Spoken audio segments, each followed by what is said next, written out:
We see these what are called thick filaments, which is where the myosin is activated. So this is part of the contractile apparatus. Everything looks as it should. There's a nice thin layer of epidermis right underneath it, and then you have a thick 3-layered cuticle beneath that.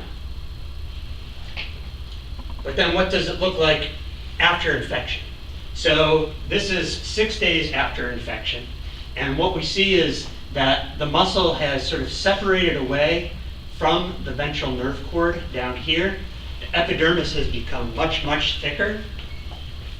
The muscle tissue is here, it's still intact, but if we zoom in, we see very, very few of those nice thick filaments, okay? And so this is consistent with what we were seeing with the light microscopy.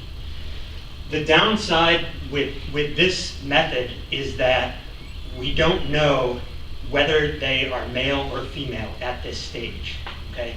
So both of the methods are giving us complementary data, and we're still trying to figure out if we can figure out a way to basically pick selectively males or females at this stage for the high pressure freezing. And there's some technical issues with that to do it. The males recover and become mobile. We were especially interested in that process. What happens during that rebuilding phase? So I mentioned before with the phalloidin data, it doesn't atrophy as much, but it does look disorganized.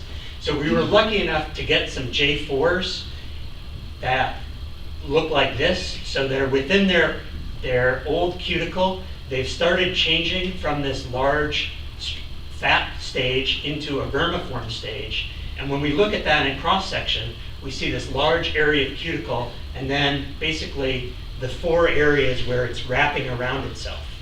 Okay, does that kind of make sense? When we zoom in on one particular area where we see the ventral nerve cord, we see that these muscle structures are again coming up close to the ventral nerve cord.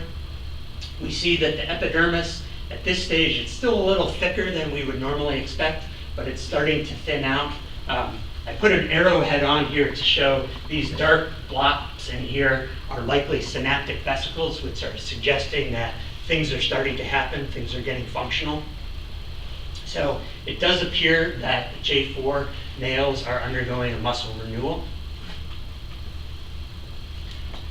We're still trying to figure out the precise timing of this. However, we think we're getting a handle on what's happening. We still have a little bit, there's a couple of holes we want to fill.